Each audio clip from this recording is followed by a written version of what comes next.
Hello and welcome to my channel learn English with Arfan Nayak. आज के हम इस वीडियो में डिस्कस करेंगे machines and emotions by Bertrand Russell text का पार्ट 4। इससे पहले हमने इसके 3 पार्ट डिस्कस कर लिए हैं। अगर वो वीडियोस आपने नहीं देखे हैं तो यहाँ पे आई बटन पे क्लिक कीजिए और यहाँ पे आपको लिंक्स मिल जाएंगे। चलिए हम इसको स्टार्ट करते हैं। In life, as opposed to thought, the rebellion of our instincts against enslavement to mechanism has hitherto taken a most unfortunate direction. यहाँ पे राइटर जो है बर्ट्रैंड रसल क्या बोल रहे हैं कि आजकल क्या हो रहा है।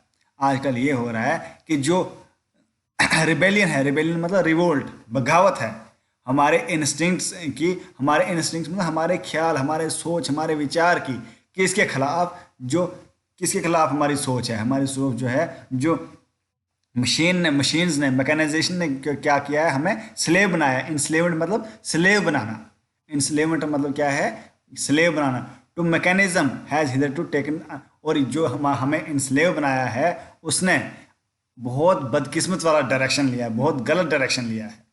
जो हमें क्या किया है, मशीन्स ने हमें स्लेव बनाया, इंस्लेवमेंट किया है। और हम लोगों का भी क्या है, उसके अगेंस्ट बगावत है। हम बगावत करते हैं, रिबेलियन करते हैं, ठीक है। The impulse to war has always existed since man took to living in societies, but it did not in the past have the same intensity or virulence as it has in our day. यहाँ पे writer बोल रहा है कि जो impulse, हमारी जो मतलब सोच विचार, जो हमारे मतलब ख्यालात जो थे वार के खिलाफ, वार के प्रति,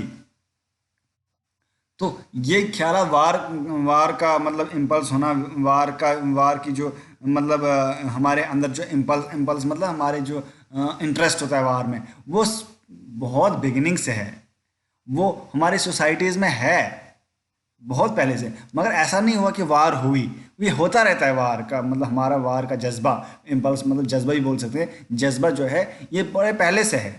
मगर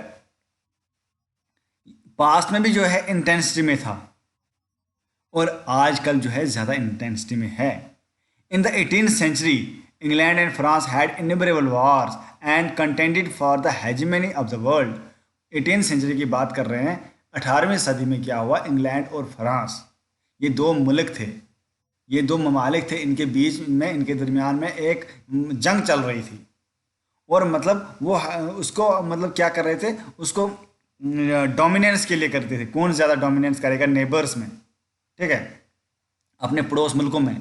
but they liked and respected each other the whole time. मगर वार की जगह वार, और अपने कोई किसी को वो रिस्पेक्ट भी देते थे। ऐसा नहीं कि वार है बस रिस्पेक्ट नहीं देंगे, रिस्पेक्ट भी कोई किसी को करते थे। मगर वार का इंस्टिंक्ट होना, वार का जज्बा होना, ये बहुत पहले से है। ये राइटर ये बोलना चाहता है। Officers, prisoners joined in the social life of their captors and were honored guests at their dinner parties. तो ऑफिसर्स ने, बहुत सारे लोगों ने उसको ज्वाइन किया, प्रिजनर्स ने ज्वाइन किया सोशल लाइफ को उस दौरान। और जो है मतलब ऐसा नहीं है कि मतलब कोई किसी की प्रिजनर्स को जो है वो क्या करते थे, जैसे अगर फ्रांस का बंदा हो, वो अगर इंग्लैंड में इम्प्रिजन हो तो उसको मतलब डिसरिस्पेक्ट नहीं करते थे, प्रिजन में रखते थे, मगर सम्मान के साथ। The greater ferocity of modern war is attributable to machines which operate in 3 different ways. तो यहाँ पे आजकल क्या हो रहा है, मशीन्स का जो है 3 डिफरेंट वे से चल रहा है उसका तरीका। First, they make it possible to have longer armies. पहली जो है, आजकल क्या होना चाहिए लोगों में, आजकल जो है कंट्री को क्या होनी चाहिए, लॉन्गर आर्मी होनी चाहिए। ये किसने क्या, मैकेनाइजेशन की वजह से हुआ, ये ज़्यादा आर्मी होनी चाहिए। Secondly, they felicitate a cheap press and flourishes it appealing to men's baser passions. तो सेकेंडली क्या होना चाहिए, प्रेस, जो प्रेस मतलब मीडिया है, वो क्या होना चाहिए, वो उनके पास होना चाहिए, लोगों के पास, अगर उनको पावर चाहिए।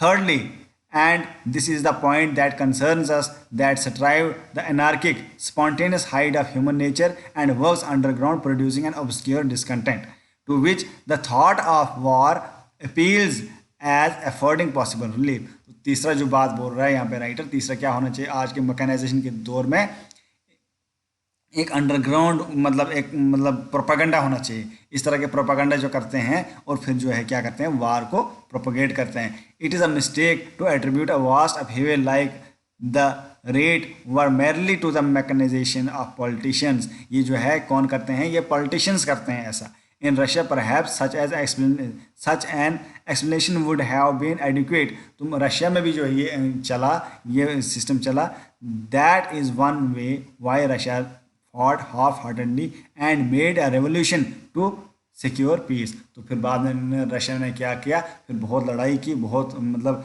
अरसा झगड़ा करने के बाद, स्ट्रगल करने के बाद उन्होंने पीस अचीव किया, पीस मतलब अमन हासिल किया। But in England, Germany and United States no government, मतलब इंग्लैंड, जर्मनी और यूनाइटेड स्टेट्स में कोई government could not withstood the popular demand of war. तो वो जो है वहाँ पे लोग जो है नहीं हासिल कर पाए इस तरह की डिमांड को, ठीक है, जो रशिया ने हासिल की। A popular demand of this sort must have an instinctive basis and for my part I believe that the modern increase in war like instinct is attributable to the dissatisfaction caused by the regularity, monotony and tameness in modern world। यहाँ पे writer बोलता है कि जहाँ तक मैं यकीन करूँ, मैं बिलीव करता हूँ कि आजकल की डिमांड वार की बड़ी है, मतलब वो किससे बड़ी है, वो इरेगुलर जो मतलब हमारे जो टेंशन चल रहा है, अपनी डिससेटिस्फेक्शन है, हमें जो है क्या है, डिससेटिस्फेक्शन है, अनकॉन्शियस है हम लोग, हम क्या है मशीन्स में जो है लगे हुए हैं, हमारे जो है इमोशंस है वो ख़त्म हो गए हैं, ठीक है, हम जो है मैकेनाइज्ड हो गए हैं, ठीक है, हमारे इमोशन, हमारी फीलिंग्स ख़त्म हो गए हैं, इसी से जो है हम जूझ रहे हैं आज के दौर में। ये यहाँ पर राइटर कहना चाहता है। ये बहुत मतलब बोरिंग लेसन है, स्टिल मैं कोशिश कर रहा हूँ इसको पढ़ाने की, समझाने की। बहुत बोरिंग लेसन है ये, आपके लिए भी बहुत बोरिंग हो, खुद पढ़ के आप देखना टेक्स्ट को, बहुत बोरिंग है। नेक्स्ट बोल रहा है writer, it is obvious that we can not deal with the situation by abolishing machinery.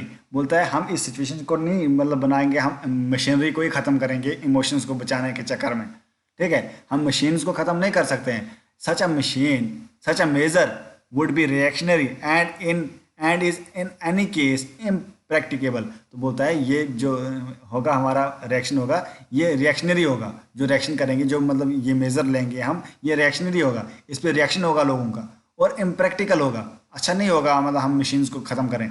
The only way of avoiding the evil at present associated with machinery is to provide breaks in the monotony and with every encouragement to high adventure during the intervals. तो यहाँ पे बोलते हैं writer कि अगर हम कर सकते हैं इमोशंस को बचाने के चक्कर में, अगर इमोशंस को हम बचाएं, ठीक है, लोग जो है मतलब बिल्कुल ही मैकेनाइज ना हो, मैकेनाइज मतलब बिल्कुल ही मशीन्स की तरह ना हो, वो बिल्कुल फील करते हैं, वो फील ही नहीं करते हैं। तो अगर उस चीज़ को हम बचाने, उनके इमोशंस को बचाना होगा, उनकी फीलिंग की कैपेसिटी को बचाना होगा, तो हमें क्या करना होगा, उनको ब्रेक देनी होगी। जो भी मशीन में काम करते हैं उनको ब्रेक देनी होगी, बीच में जो है इंटरवल्स में उनको काम करना होगा, ताकि वो सोसाइटी के साथ भी कनेक्टेड रहें, नेचर के साथ भी कनेक्टेड रहें, और मशीन्स के साथ भी अपना काम निभा पाएँ।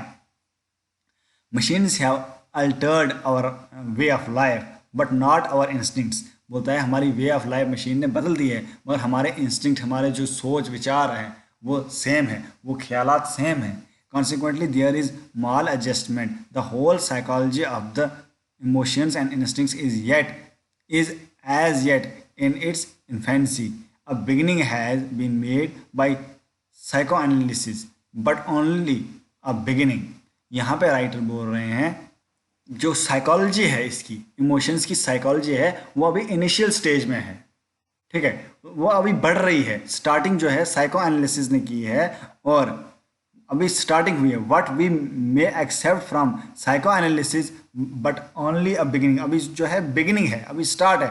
What we may accept from psycho analysis is the fact that people will in action pursue various ends which they do not consciously desire and will have an attendant set of quite irritable beliefs which enable them to pursue their ends without knowing that they are doing so। तो यहाँ पे बोल रहे हैं कि अगर हमने इसको करना है, कंटिन्यू करना है, तो कुछ लोग जो है इसको समझते नहीं हैं, ठीक है, कुछ लोग इस चीज़ को जो है मतलब सीरियसली नहीं लेते हैं। जब हम इसको आगे बढ़ाएंगे, इस चीज़ को, नीड ऑफ इमोशंस को आगे बढ़ाएंगे, लोगों के सामने रखेंगे, तो लोग इसके लिए, इसको अचीव करने के लिए कुछ भी करेंगे, ठीक है, और इसके लिए जो है बहुत मेहनत करेंगे। But orthodox psychoanalysis has unduly simplified our conscious purpose which are numerous and differ from one person to another. तो बोलते हैं साइको एनालिसिस ने जो है उसको सिंप्लीफाई किया है, इस इमोशंस को, इस कॉन्शियसनेस को। बोलता है हर बंदे का अलग अलग कॉन्शियसनेस अनकॉन्शियस होता है, ठीक है। अनकॉन्शियस जो पर्पस होता है वो हर बंदे का क्या होता है, अलग अलग होता है। It is to be hoped that social and political phenomena will soon come to be understood from this point of view and will thus throw light on average human nature। यहाँ पे बोलता है ये माना जाता है कि पॉलिटिकल फिनोमेना जो है ये भी इस चीज़ को समझेंगे, पॉलिटिकल पार्टीज़ भी इस चीज़ को समझेंगे कि इमोशंस को जो है वो दरकिनार किया जा रहा है बिकॉज ऑफ मशीन्स जो है ओवर पावर कर रहे हैं। तो वो इस चीज़ को समझेंगे और इसको जो है इस पर स्टेप्स लेंगे।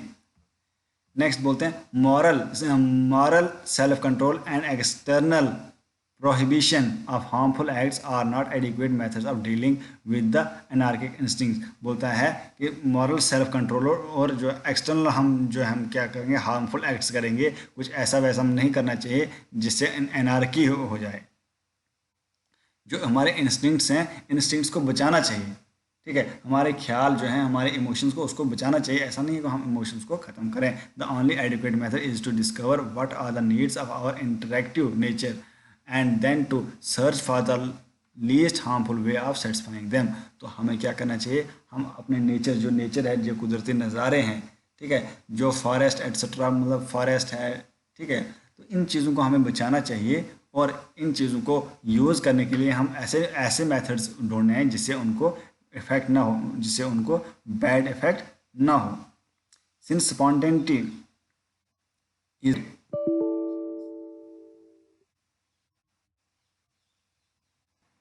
Machines the only thing that can be provided is opportunity. बोलता है कि हम क्या कर सकते हैं, जो स्पॉन्टेनिटी है ये जो है मशीन्स ने ले ली है, हम क्या कर सकते हैं, अपॉर्चुनिटी ला सकते हैं, नए नए मौके ला सकते हैं जिससे हम जो है अपने नेचर को बदलें, अपने इर्द गिर्द सिचुएशन को बदलें, ठीक है।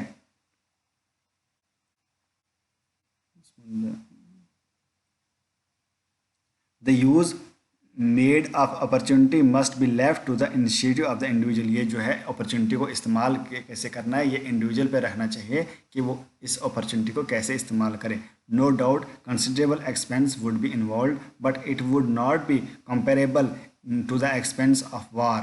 बोलता है ऐसा नहीं है कि हम जो है वार करें, वार नहीं, बल्कि इसको क्या करना चाहिए, हमें सोच समझना चाहिए, जो भी काम करना है सोच समझ के। Understanding of human nature must be on the basis of any deal improvement in human life. तो अंडरस्टैंडिंग अगर करना है तो ये किस डील पे करना चाहिए, हमें अपनी लाइफ को बचाना चाहिए, इम्प्रूवमेंट करनी चाहिए लाइफ को। Science has done wonders in mastering the laws of the physical world, but our own nature is much less understood as yet than the nature of stars of electrons। तो बोलता है science ने बहुत तरक्की की है, जो हमारा ऑन नेचर है ये कम अंडरस्टूड है देन द नेचर स्टार, जो मतलब नेचर स्टार को जो इलेक्ट्रॉन समझते हैं, मतलब जो then the natures of stars and electrons, और स्टार्स से अलग हैं ये, ठीक है।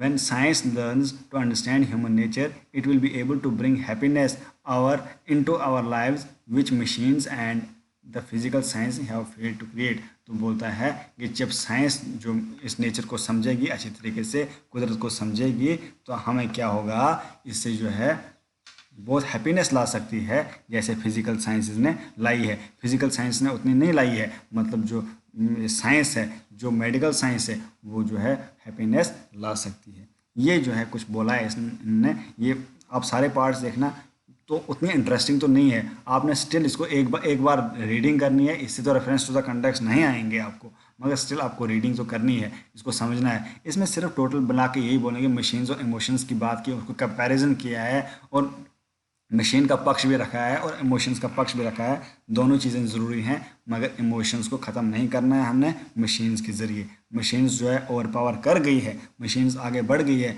मगर हमें तब भी क्या है, इमोशंस को कंट्रोल, इमोशंस को बचा के रखना है। Thank you. ये था फाइनल पार्ट। तो अब हम डिस्कस करेंगे नेक्स्ट लेसन नेक्स्ट वीडियो में। Thank you.